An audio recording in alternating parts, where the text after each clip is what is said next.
அரசியல் பிழைத்தோருக்கு அறங்கூற்றாகும், உரைசால் பத்தினிக்கு உயர்ந்தோர் ஏத்தலும், ஊழ்வினை உறுத்தி வந்து ஊட்டும் என்பதும், சூழ்வினை சிலம்பு காரணமாய் சிலப்பதிகாரம் என்னும் பெயரால்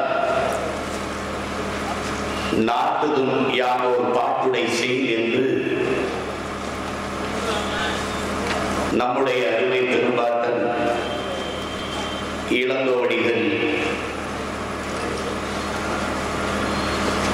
இந்த அளப்பெரிய காப்பியத்தை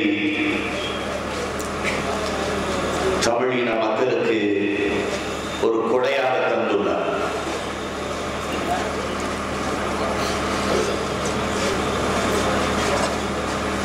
சோழ நாட்டிலே பிறந்து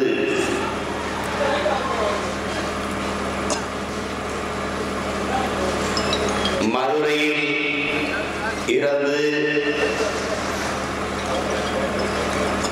சேர நாட்டில் தெய்வமாகி போன நமது முப்பாத்தான் கண்ணகி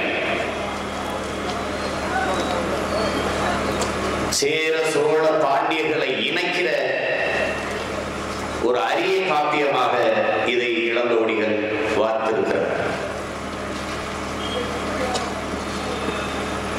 சோழ நாட்டின் பூம்புகாரில் மாநாய்க்கன் என்ற ஒரு பெருவணிகனினுடைய மகளாக பிறந்து, அதே மண்ணிலே மாசாத்துவான் என்ற வணிக பெருமகனினுடைய மகனாக பிறந்த கோவலனை மணந்து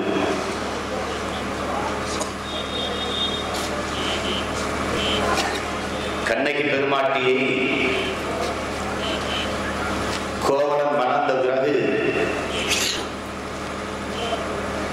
கண்ணகியின் அழகை கோவலன் வாயிலாக அடிகளார் இளங்கோவர்கள் பாடுகிறார். மாசரு பொன்னே வலம்புரி முத்தே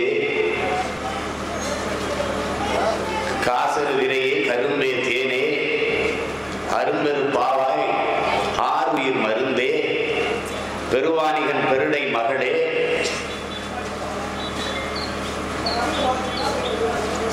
மலையிடை பிறவா மணியே என்கோ அலையிடை பிறவா அமிழ்தே என்கோ யாழிசை யாழிடை பிறவா இசையே என்கோ தாலிருங்கூந்தல் தையான் நின்னை என்று பாடுகிறார். அவ்வளவு அழகுற சிறந்த பிறந்த மகள் கண்ணகி பெருமாட்டி என்று பாடுகிறார். பூம்புகாரிலிருந்து மதுரையை நோக்கி இங்கே வர்த்தகம் செய்து பிழைப்பதற்காக வருகிறார். வருகிற போது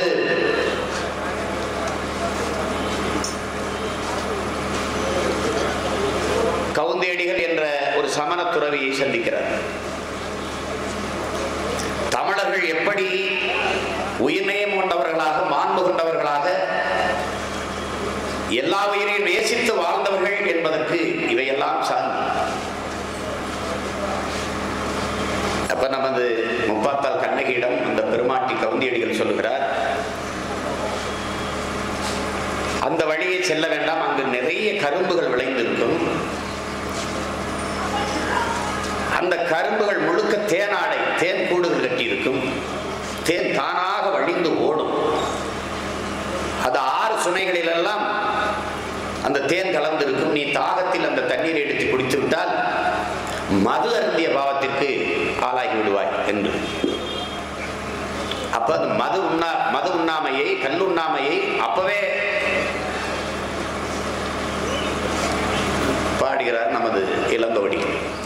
பிறகு என்ன சொல்ற, நீ அந்த வரப்புல நடந்து போகாத, அந்த வேளிர் மகளிர் எல்லாம் குவளை மலர்களை பறித்து பறித்து வரப்பிலை போட்டிருக்கிறார்கள், அதிலே வண்டுகள் வந்து தேனை உண்டு விட்டு மயங்கி படுத்து கிடக்கும், நீ தெரியாமல் அந்த வண்டுகளை மிதித்து விட்டால் பாவம், அந்த வண்டுகளை கொன்ற பாவம் உனக்கு வந்துவிடும் என்று சொல்கிறார்.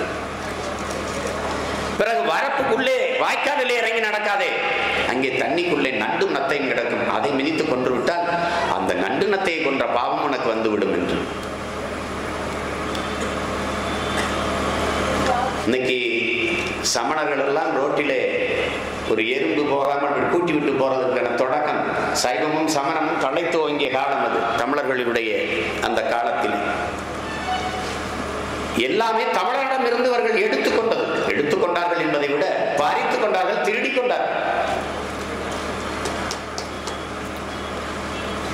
அப்படி வந்து வர்த்தகம் செய்வதற்கு பணம் இல்லை என்கிற போது காலில் இருந்து ஒரு சிலம்பை எடுத்து கலட்டி கொடுக்கிறார் நமது பாட்டி. அதை வித்துவிட்டு வரலாம் என்று போன இடத்தில் பாண்டிய நெடுஞ்செழியனுடைய மனைவி கோப்பெருந்தேவியினுடைய காற்சிலம்பை அந்த பொற்கொள்ளன் அதை செய்து கொடுக்க சொன்ன சிலம்பை செய்து கொண்டு வர சொன்ன இடத்தில் அந்த பொற்கொள்ளன் திருடிக்கிறான். அவன் ஒரு திருடன். அவன் தப்பித்துக் கொள்வதற்காக கோவலன் அங்கே இந்த சிலம்பு திருடு போய்விட்டது என்று சொல்லிவிட்டான். அதை திருடனை தேடிக்கொண்டிருக்கிற நேரத்தில் கோவலன் வந்து ஒரு வணிகரிடத்தில் அதை வந்து விற்க வருகிறார். அதை பார்த்த பொற்கொள்ளன் இதுதான் சமயம் என்று இவன் தான் திருடன் என்று காட்டிக் கொடுக்கிறார். மன்னரிடத்திலே போய் இப்படி ஒரு திருடன் நமது மகாராணியினுடைய காற்சிலம்பை வைத்திருக்கிறான் என்று சொன்னவுடன் கொண்டு வா அவனை என்று சொல்றார். அதை அவர்கள் கொன்று வா என்று சொன்னதாக புரிந்து கொண்டதாக வருகிறது.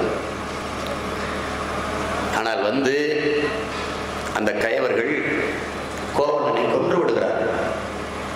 இந்த செய்தி கேட்டதும் தாங்க முடியாத துயரத்தை கொண்டு பெருங்கோபம் கொண்டு நமது அருமை பாட்டியார் கண்ணகி பெருமாட்டி கல்வன் என்ற பட்டத்தோடு நம் கணவன் இறந்து போவதா, இப்படி பிழைக்க வந்த இடத்தில் இவ்வளவு ஒரு பிழையை பாண்டிய மன்னன் செய்து விட்டானே, இப்படி நம் கணவனை பழி சுமத்தி கொண்டு விட்டானே என்ற கோபத்தில் நீதி கேட்க செல்லுகிறார். என் அன்புக்குரிய தம்பி தங்கிகள், அறிவார்ந்த தமிழ் சமூகத்தின் மக்கள் சிந்திச்சு பார்க்கணும். மன்னராட்சி காலம், ஒரு சாதாரண குடிமகள் அரசவையில் நீதி கேட்க முடியும் என்கிற நிலை இருந்திருக்கிறது. கால் சுளம்போடு உள்ள போய் நீதான் கல்வன், என் கணவனா கல்வன், அநியாயமாக இப்படி பழி சுமத்தி என் கணவனை கொன்று விட்டார், என் கணவன் திருடன் அல்ல என்பது எதற்காக கொண்டா என்றால் என்னுடைய மனைவியின் கால் சிலம்பை திருடி விட்டான் உன் கணவன். எங்கே உன்னுடைய மனைவியின் கால் சிலம்பு? முத்துக்களா? உன் கால் சிலம்பு என்னன்னா முத்துக்கள்ங்கிறான். இவள் என்னுடைய கால் சிலம்பினுடைய முத்துக்கள், இதெல்லாம் மாணிக்க கற்கள் என்றார், மாணிக்க பரல்கள் என்று. உடனே அதை எடுத்து வர சொல்லி உடைத்தால் மாணிக்க பரல்கள். பாண்டிய மன்னன் இங்கே நினைச்சு பார்க்கணும். அவன் நினைச்சிருந்தா போமான் இருக்கலாம், யார் மணி பைத்தியக்காரி வெளியில போமான் இருக்கலாம். அப்படி செய்யல. தாழ்ந்த குடையோன், தளர்ந்த செங்கோடன், பொன்சை கொல்லன்,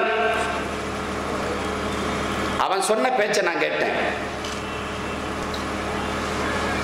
அப்ப யானோ அரசன் யானே கல்வன் என்று அவன் தன்னைத்தானே குற்றம் சாட்டுகிறான். மன்பதை காக்கும் தென்புலம் காவல் என் முதல் பிழைத்தது கெடுக என் ஆயுள் என்று பாடி, அப்படியே மகளே நீதி தவறிவிட்டேனா என்று சாஞ்சவன் தான் செத்தவன். என்ன தெரியுது?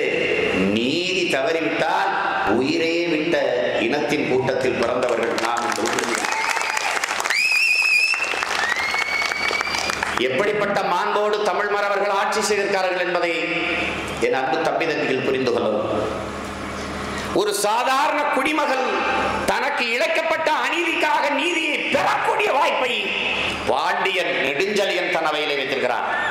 மன்னராட்சி காலத்திலே ஒரு சாதாரண மகள் நீதியை நிலைநாட்டக்கூடிய ஜனநாயகத்தை நமது பாட்டன் வச்சிருக்கார்.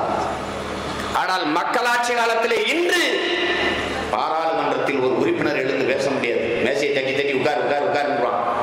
சட்டசபையில யாராவது எதிர்கட்சி தலைவர் பேச முடியுதா என்பதை பார்க்கணும். மக்களாட்சி காலத்தில் எந்த உறுப்பினரும் எழுந்து பேச முடியாத நிலை இருக்கிறது. மன்னராட்சி காலத்தில்